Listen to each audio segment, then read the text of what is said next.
हाँ जी, नमस्कार।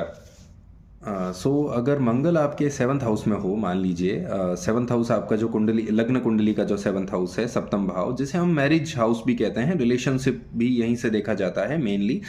एंड जो बिज़नेस पर्सपेक्टिव से चीज़ें आपके लाइफ में हो रही है, यानी आप बिज़नेस कितनी डील्स कर पा रहे हैं, आप बिज़नेसमैन होंगे या नहीं होंगे, किस में बिज़नेस करेंगे, वो सारी चीज़ें भी 7th हाउस में ही, बिज़नेस पार्टनरशिप भी वहीं से ही देखी जाती है।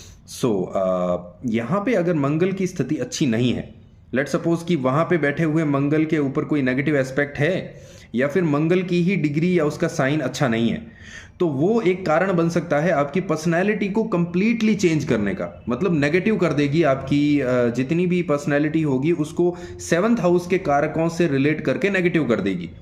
फॉर एग्जाम्पल, अगर आपका मैरिज का कॉन्फ्लिक्ट हो रहा है उस मंगल की वजह से, राइट, आपके पार्टनर के साथ में झगड़ा हो रहा है, या फिर जहां रिलेशन है आपका मैरिज के अलावा भी, मतलब मैरिज के अलावा इन द सेंस कि आपकी मैरिज नहीं हुई है अभी तक, आपकी चाहे कोई दूसरा रिलेशन भी है,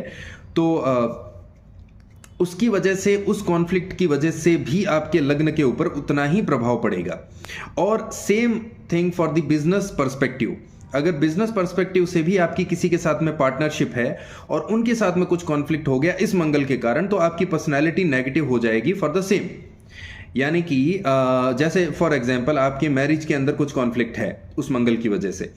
तो आप अगर कुछ नए रिलेशन बनाना चाहेंगे, अगर नए रिलेशन, मैं जेंडर स्पेसिफिक रिलेशन की बात नहीं कर रहा हूं, यहां पे मैं बात कर रहा हूं कि बिजनेस पर्सपेक्टिव से भी अगर आप किसी के साथ में रिलेशन बनाने का ट्राई करेंगे, कि आप टैलेंटेड हो, अच्छी डील्स लेके आते हो, फिर भी आप अच्छी डील्स नहीं ला पाएंगे, उसकी वजह से आपके बिजनेस पे भी उतना ही इंपैक्ट पड़ेगा और आपकी पर्सनैलिटी और ज़्यादा नेगेटिव होती जाएगी। तो इस नेगेटिव यहाँ पे जो जितना भी इन्फ्लुएंस हुआ है मंगल की वजह से, उसके बहुत सारे सॉल्यूशंस हैं, लेकिन कई सॉल्यूशंस आपकी कुंडली के गोचर और बाकी ग्रह स्थितियों को देखकर बताए जाते हैं, राइट। बाकी चीज़ों को एनालाइज करने के बाद में एक स्पेसिफिक रेमेडी दी जाती है उस मंगल के लिए। यानी कि मैं आपको सीधा सिंपल रैंडम रेमेडी नहीं दे सकता, क्योंकि आपकी कुंडली के अंदर उस मंगल की स्थिति कैसी है और मंगल के अलावा ग्रहों की स्थिति कैसी है, वो सारी चीजें देखने के बाद उस पर्टिकुलर मंगल के लिए और उस 7th के लिए क्या रेमेडी आपके लिए निकलती है, वो एनालिसिस करने के बाद में ही पता चलता है। तो अगर आप चाहते हैं कि ऐसा कोई सॉल्यूशन, आपको स्पेसिफिक सॉल्यूशन चाहिए, तो फिर आप मुझे इंस्टाग्राम पे डीएम कर सकते हैं। धन्यवाद।